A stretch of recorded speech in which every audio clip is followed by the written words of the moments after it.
The human body is truly a bizarre thing. It is built to resist many of the environmental hazards and diseases thrown its way, and can survive some of the planet's most harrowing of conditions. At the same time, one wrong step or a single small trip can spell the death of a person, otherwise healthy, without any prior health conditions. And today, I would like to present to you 3 stories of people who have met their untimely fate in a truly terrible fashion. Welcome back, everybody. My name is DocFeedy. I'm a MD who likes to talk about cases and true stories, most with a medical touch, that people such as you and I have suffered through. And if you like what I do, stick around to see more. And with that out of the way, let's get into today's stories.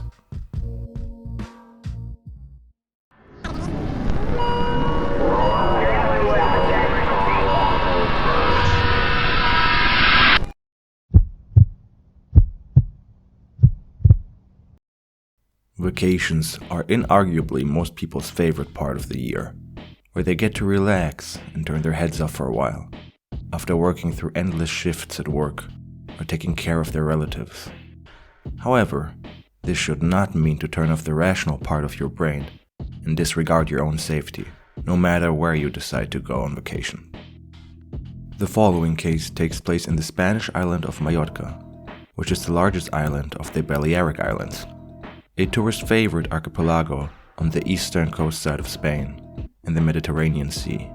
And while known to be a very party-heavy island for travelers from all corners of Europe, it also possesses more calm spots and beautiful nature sights to behold.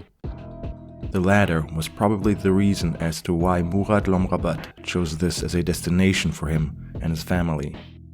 The 31-year-old, who was from Moroccan origin but was living in the Netherlands, was a former soccer pro for the Dutch Premier League club SBV Vitesse Arnhem for the years 2010 and 2011. At the time of the story, he was married and traveling with his wife and 2 sons, with his eldest son being 4 years old. On the 13th of May 2022, the Dutch ex-soccer pro found himself with his family at the southwest of Mallorca. They were near a small island formation called the Molgrets Islands, considered to be a rather untouched nature sanctuary. This was where the family had decided to spend their day, and they had rented a boat to get to this specific group of islands. In a video filmed by his wife and supposedly live-streamed on social media, Murad Lomrabat can be seen standing far off on a cliffside that has been reported to be between 72 feet, or 22 meters high, and 100 feet, so 30 meters high. In the video, it was obvious that Murad Lomrabat wanted to leap off the cliff top and straight into the ocean, something that can only be described as a breakneck maneuver, albeit one that has been commonly done before by people more courageous than me. In the very first moments of the video, which can by the way still be found online after a quick search, one can hear cheers and whistles as Lomrabat can be heard screaming out in adrenaline as he jumps. And this is where things go horribly wrong. Not only is the vertical distance of 20 to 30 meters enormous for an impact on water, one also has to consider that this specific cliffside was not directly over the water and that an additional jump of 10 meters horizontally is needed to make a safe jump into the water without clipping the rocks below.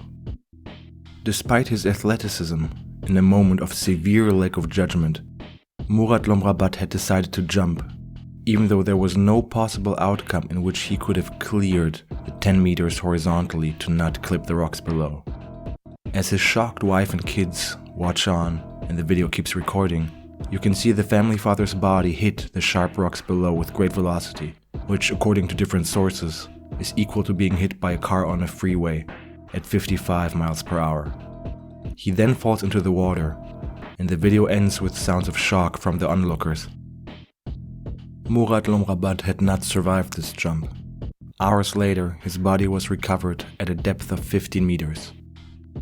In the end, the autopsy report determined that Murad Lomrabat was not killed by the initial impact on the cliffside, but rather drowned by the subsequent fall into the water after being rendered unconscious by the initial blunt force trauma of hitting the cliffside. What followed was an outpour of support online, including a statement from his former soccer team, as he left behind a wife and 2 children, all after a stunt gone wrong.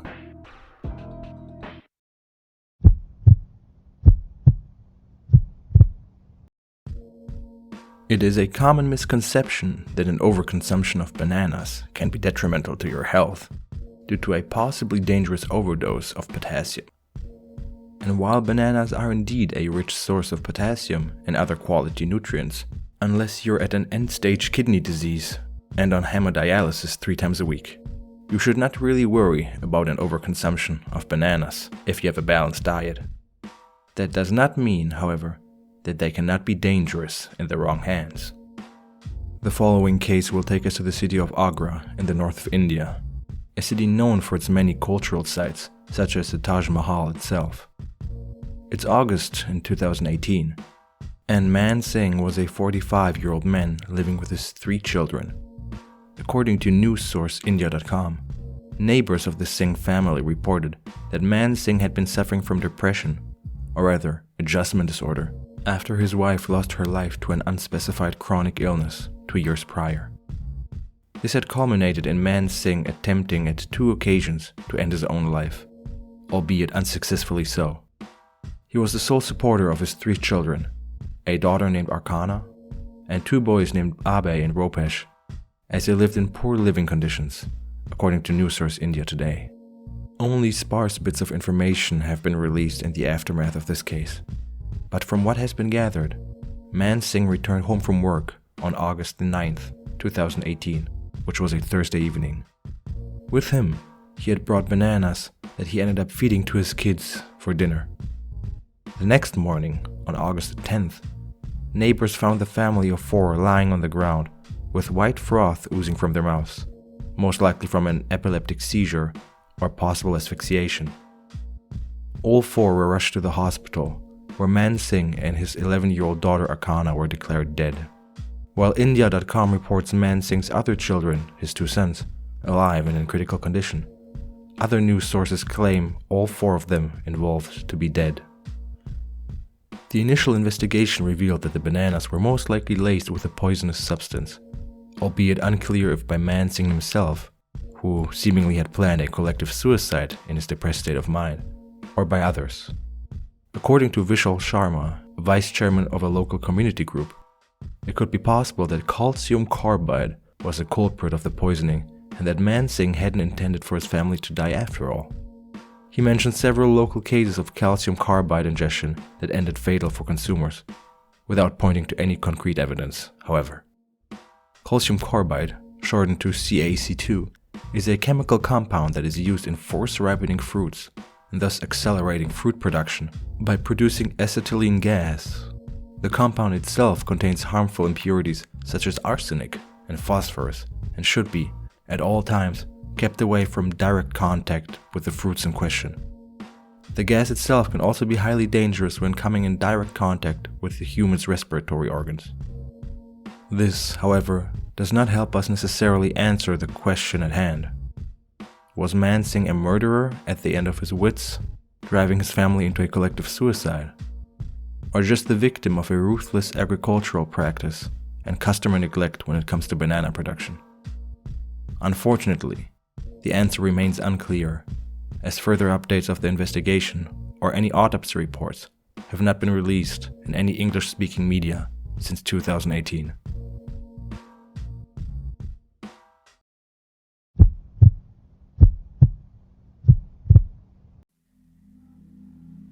This last story takes place in Jacksonville, Florida, where a birthday party had turned tragic in the middle of October 2017. Amari Harley was a 3-year-old boy who had joined a friend's birthday party in Bruce City Park in Arlington, a large neighborhood in Jacksonville. Imagine a crowded scene in a big park, full of laughing and joyous children, with their parents silently and calmly watching in the background. This was the case up until the point where Amari had suddenly disappeared, without a trace. I personally don't believe that there are many things as stressful as the sinking realization that you, as the guardian and protector of your kids, have lost sight of them and don't know where they are, or if they're okay. Immediately, a wide police search was launched, and the entirety of Bruce City Park and its surroundings were combed through. After hours of searching, police had finally decided to drain the septic tank next to the bathroom at the park, where they made a horrible discovery. Amari Harley was dead, and his body was floating in the septic tank.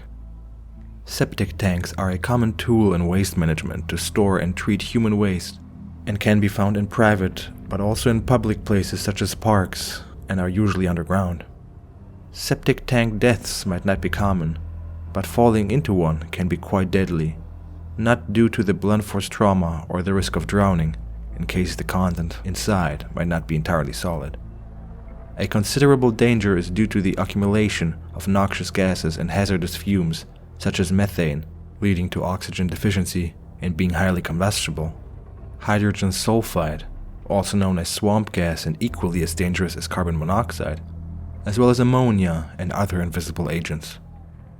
It appears that in his childish curiosity and sense of exploration, Amari Harley had wandered off and had lost the gaze of his watching parents, only to stumble over a peculiar lid in the ground that he had apparently walked towards. Investigators had concluded that the young boy had somehow managed to open the lid, climb or fall his way into the septic tank, and not manage to get out in time. So in short, a horrible way to lose one's life, especially a child, in the dark, unable to breathe and surrounded by horrible smells. According to the autopsy report, Amari Harley died in fact from asphyxiation, and not from any trauma resulting from the fall into the septic tank. Further investigation revealed that the septic tank in question, pictured here, had lacked a child-proof screw for securing its protective lid. The city of Jacksonville, according to local news site Jacksonville.com, already had handled a complaint from a resident 7 months prior in regards to a quote-unquote uncovered hole at one of Bruce Park's tanks that was allegedly fixed a day later. However, the same complaint was made just a month after that. Jasmine Bates, Amari Harley's mother, ended up suing the city of Jacksonville, as well as 2 contractors.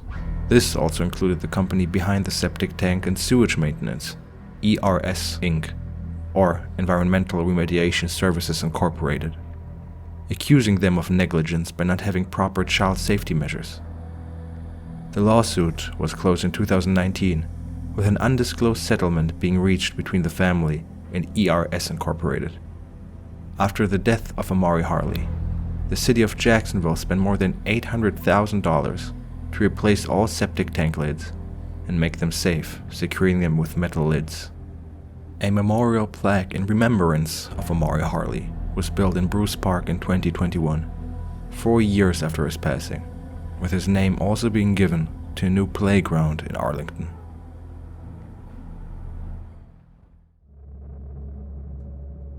So, this concludes today's stories.